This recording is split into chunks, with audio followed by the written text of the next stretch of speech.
My Weird School Special, Book Number 3, Deck the Halls, We're Off the Walls, written by Dan Gutman, pictures by Jim Pelot.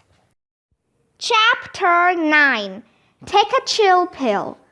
When I came out of the bathroom, wearing my regular clothes, the whole gang clapped me on the back.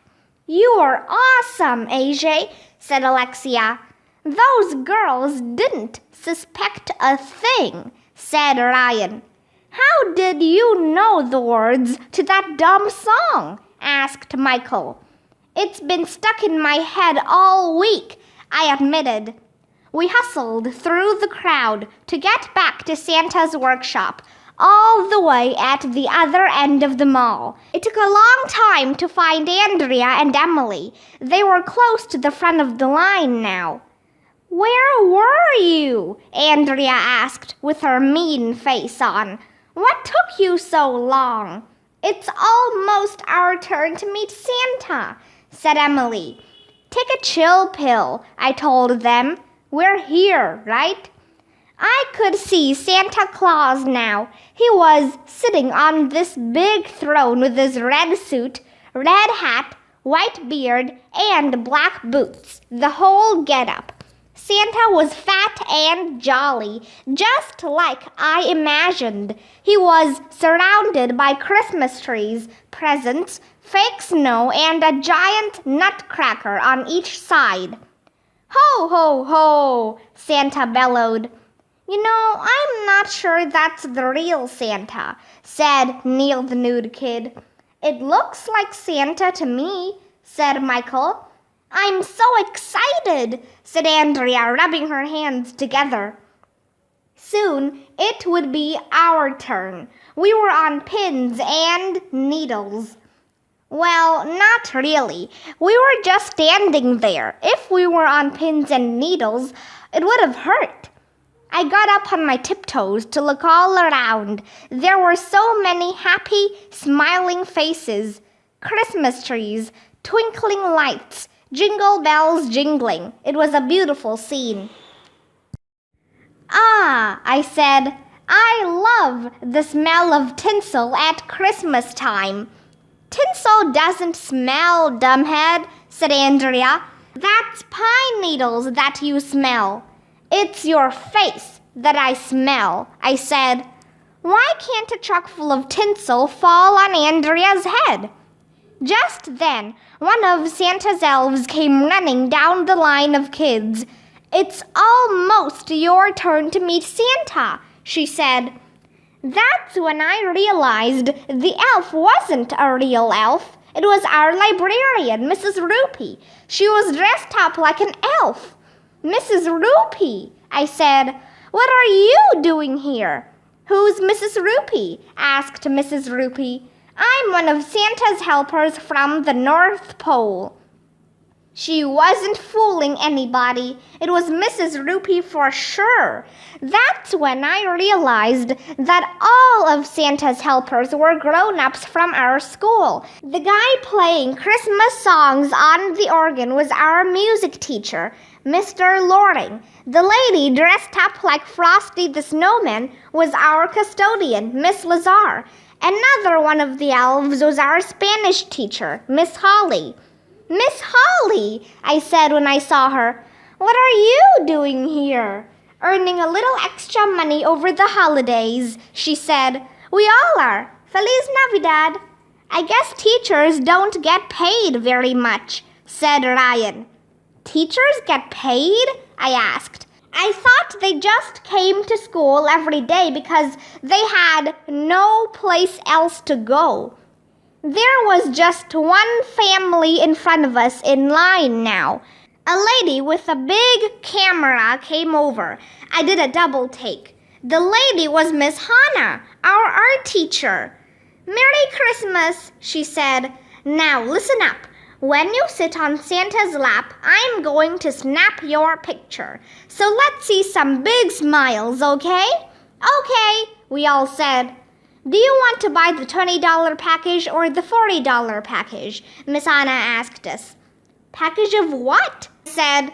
Package of pictures, of course, said Miss Hannah. The $20 package includes one 8x10 in a nice frame. The $40 package includes two framed 8x10s and 10 wallet-sized pictures. I suggest you buy the $40 package so you can share your pictures with your grandparents, your aunts, your uncles. What a scam. I don't want to buy any package, I told Miss Hannah. Yeah, said Alexia. We just want to meet Santa. Fine, Miss Hannah said, but she said it in a way that meant not fine. The family in front of us had 6 annoying kids, 3 boys and 3 girls. None of them would sit still. They were all sticking their fingers in Santa's nose, poking him in the eyes and pulling on his beard. It took like 1,100,000 hours for Miss Hannah to take a picture of each of the kids. Then she had to take a picture of just the boys. Then she had to take a picture of just the girls. Then she had to take a family picture. I thought I was gonna die from old age. But finally, the last little whining nerd got up from Santa's lap. It was our turn. Okay, which one of you wants to go first? Asked Mrs. Rupee. I'm scared of Santa, said Emily, who's scared of everything. Me too, said Alexia. So am I, said Andrea, Neil, Ryan, and Michael. I had just sung that dumb rap song in front of 1,100,000 screaming girls. I wasn't afraid of anything. I'm not scared, I said. I'll go first. This was going to be the greatest moment of my life. Chapter 10. My turn. I stepped up on the platform where Santa was sitting and climbed on his lap. Miss Hannah told me to smile, and she snapped my picture. This was it. Everything I had ever done had been leading up to this moment. Now my life was complete. If I suddenly dropped dead, at least I could say that I had met Santa Claus. That is, if I hadn't dropped dead, because if you're dead, you can't talk. Ho, ho, ho, Santa said as he handed me a candy cane and a coloring book. Whew, Santa has bad breath. Say, little boy, your name isn't AJ by any chance, is it? How did you know? I asked. I'm Santa, Santa said. I see you when you're sleeping. I know when you're awake. That's creepy, I said. Do you have night vision goggles? Ha ha ha, laughed Santa. No, but I know if you've been bad or good, AJ. Be good, for goodness' sake. Santa must have a GPS and state-of-the-art surveillance technology. I'm not sure, but I think that's an invasion of privacy. So what do you want for Christmas, AJ? Santa asked me. I want the new Striker Smith Commando, I said. It comes with a missile launcher, voice activator, attack dog, and deluxe blowtorch. All other accessories sold separately. Batteries not included. Striker Smith, said Santa. You mean the superhero action figure from the future who travels through time and fights all who dare to thwart his destiny? Yes! Wow, Santa really knows his toys. AJ, didn't I bring you a Striker Smith action figure 2 Christmases ago? Santa asked me. Yeah, I replied. He fell under the school bus and his head came off.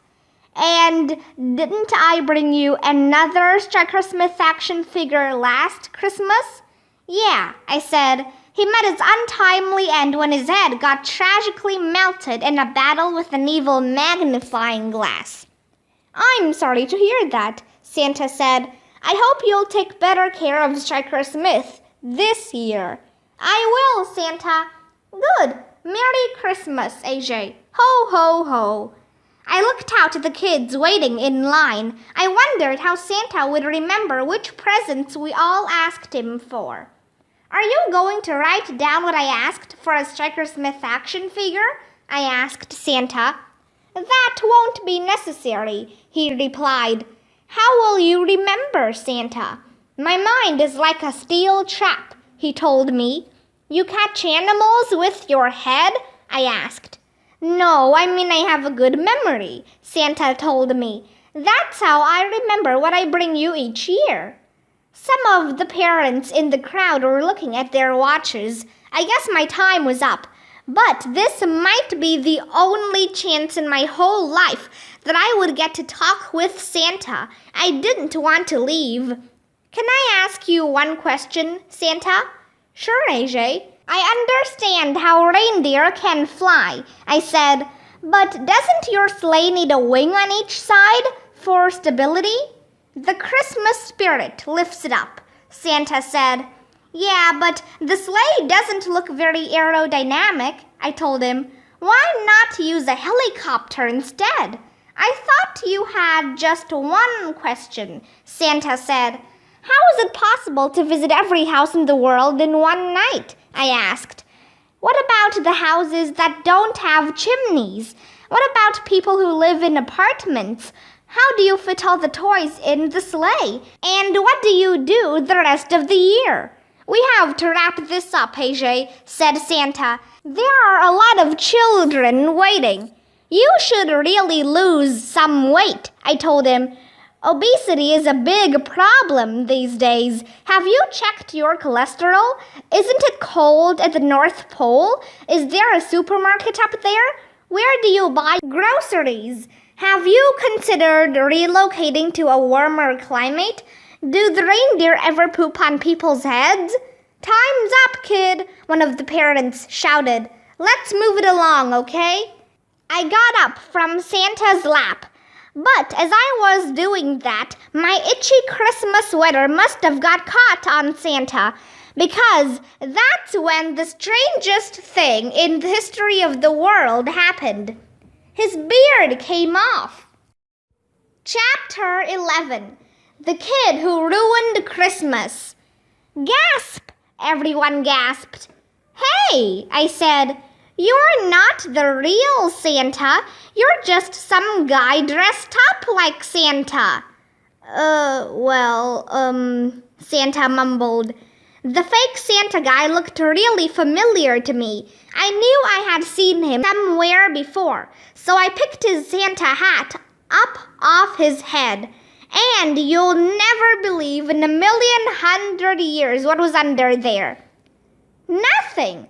The guy was completely bald, just like Mr. Klutz, the principal of my school. In fact, the fake Santa guy was Mr. Klutz. Mr. Klutz, I shouted, what are you doing here? Earning a little extra money over the holidays, he replied. I knew I was in trouble as soon as people saw Santa wasn't the real Santa. But I had no idea how much trouble I was in. Eek! Some girl shouted. Santa has no hair. He's a fake, a boy yelled. Mommy, screamed another girl. You told me that man was the real Santa Claus. You lied. All the little kids in line started yelling, screaming, crying, and freaking out. Their parents were upset too. We've been waiting in line for an hour, a lady shouted. And now this. It's that kid's fault, one dad yelled, pointing his finger at me. He ruined Christmas for my son. He ruined Christmas for everybody. I thought I was gonna die. Mr. Klutz looked scared. He got up quickly and put a sign on his seat that said, Santa's gone to feed his reindeer. He'll be back soon. I'd better get out of here, he told me. AJ, what do you have to say for yourself? I didn't know what to say. I didn't know what to do. I had to think fast.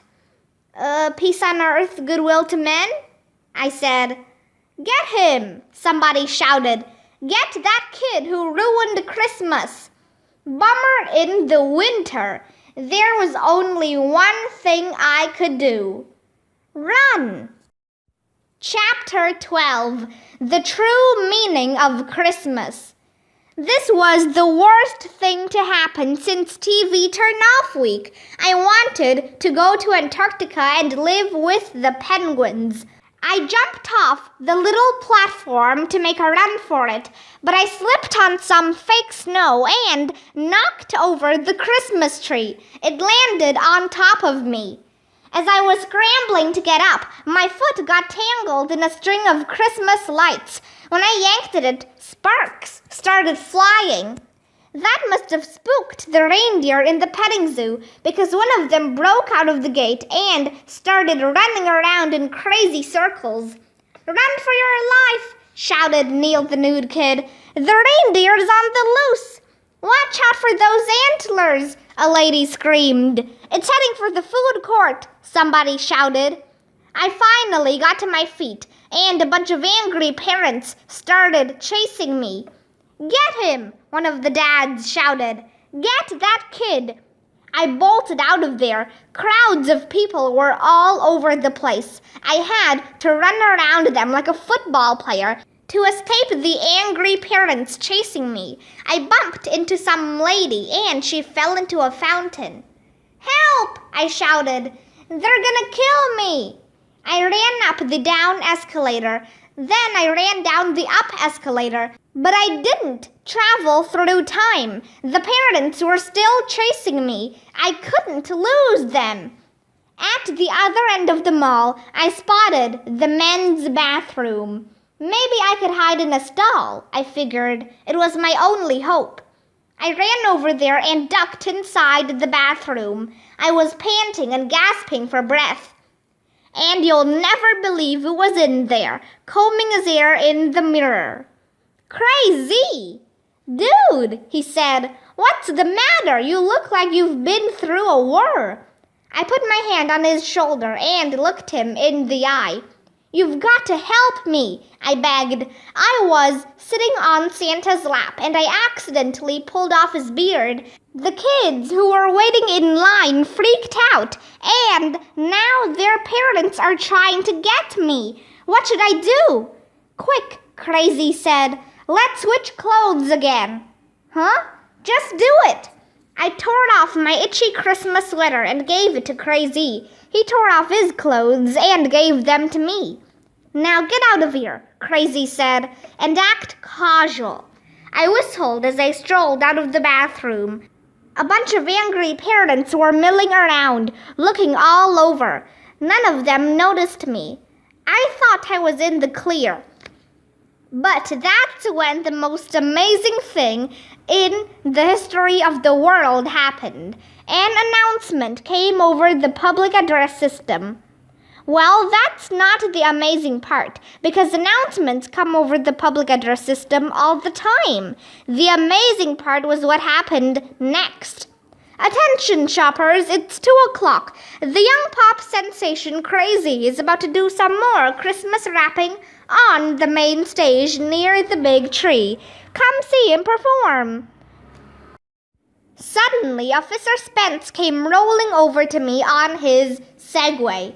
"We've been looking all over for you, Mr. Z," he said. "Come on, everybody's waiting." "Huh? What? Who? Me again?" I asked. Officer Spence pulled me up on the Segway and rolled over to the stage. "Yo, Z," said the guitar player. "Let's rock, man."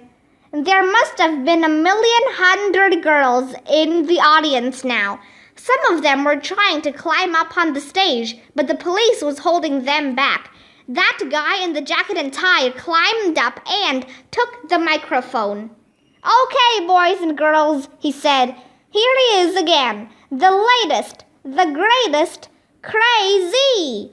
The girls started screaming. The band started playing. I had no choice, so I started rapping.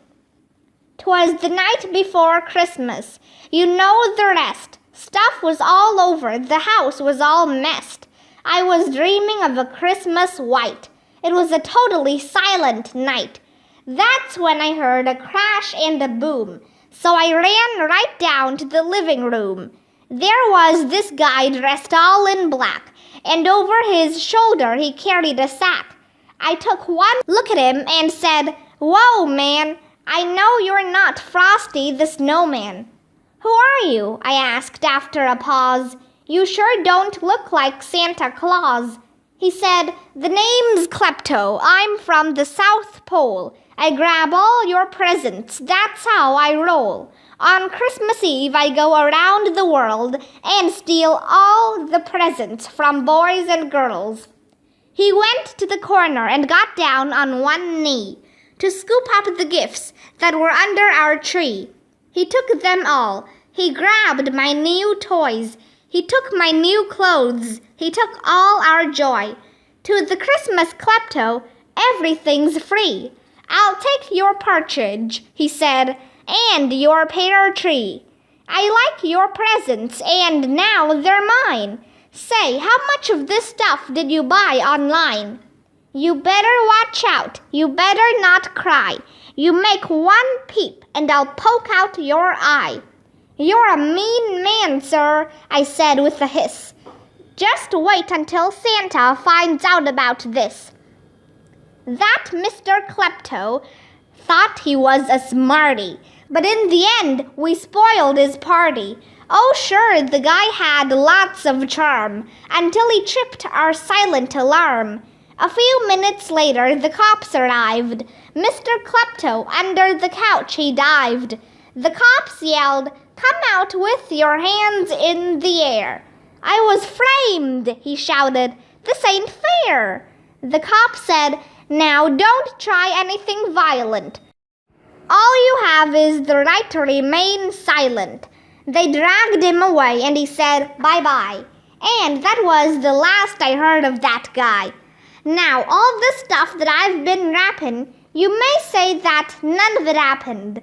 After all, nobody came and stole your stuff. Nobody broke in. Nobody got rough. Well, the reason that you've got nothing to fear is because they put Klepto away for 10 years. So you can believe what you want to believe, but that's what happened on Christmas Eve. "Let's hear it for Crazy," said the guy with the jacket and tie.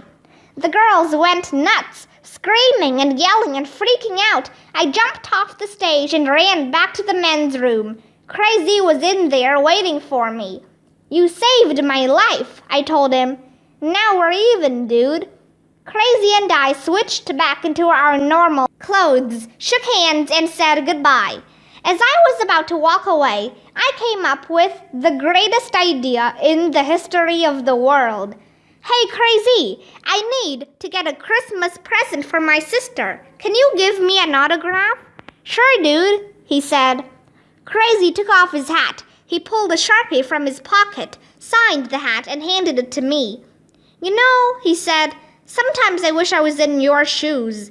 "Why?" I asked. "What's wrong with your shoes?" "No," he said. "What I mean is that the grass is always greener on the other side." "Huh?" I asked. "What does the color of grass have to do with anything?"